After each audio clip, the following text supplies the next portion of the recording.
ډالر منې کېږي مګر دا یو خورا غټ کار دی د انسانانو تر مقتضا او عقل وړ دی د خدای تعالی نصرت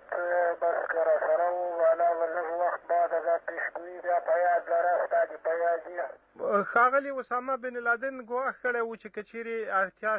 شوه پر امریکا به اټومي وسله کاروي یا بیولوژیکي وسلې او کیمیاوي نه به کار اخلي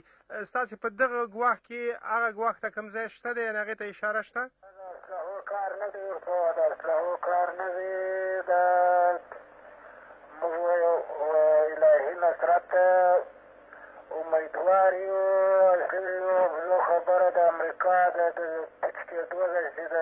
لیست سره څه به انشاءالله وورسي د لیستو د پای خوا ته په دغه وروستیو څو ورځو کې د ډېرو ولایتونو کنټرول ستاسې د ځواکونو له لاسه ووت ګواکې تاسې داسې وایاست چې بیا هیله من یاست چې همدغه پوځي بریاوې بیا ترلاسه کوي لږ وخت بعده ورته داسې امیدوار یو لکه دا اوس چې دې ولیدله بیا به دا بل تحول داسې وینې ملا صاحب که تاسې راته دا ووایاست چې د دومره سریع او چټکو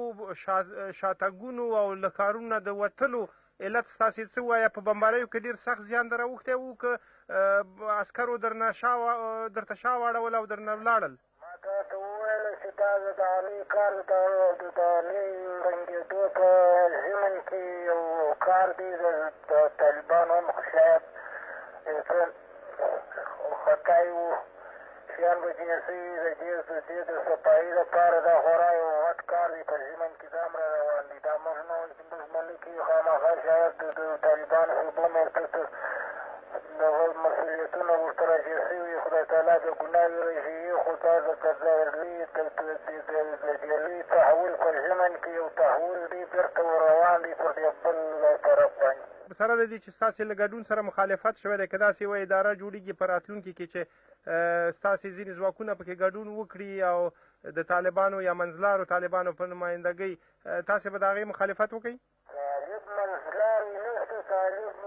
طالب وګوره منځلارې وګوره موږ ټول د طالبان ټولو منځلارې دي اصلي څه دا خو افراط و تفریط موضوع ده منځلارې موږ دا نور خو د تفریط والا دي تر حد چې کمبود کوي دا دې ته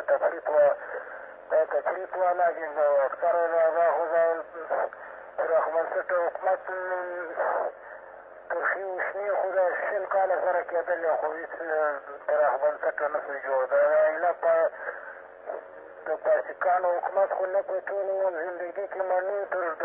فاسقانو د حکومت تر شمول مو د مرګ ډېر خوښ دي خو زه درته وایم بس د امریکا د لیست سره څه وښل د پای خوا ته نږدې کېدل په یاد لره پیشګویي ده د خیر سره منې یې که نه منې هغه ستا خوښه ده بیا د هغه سره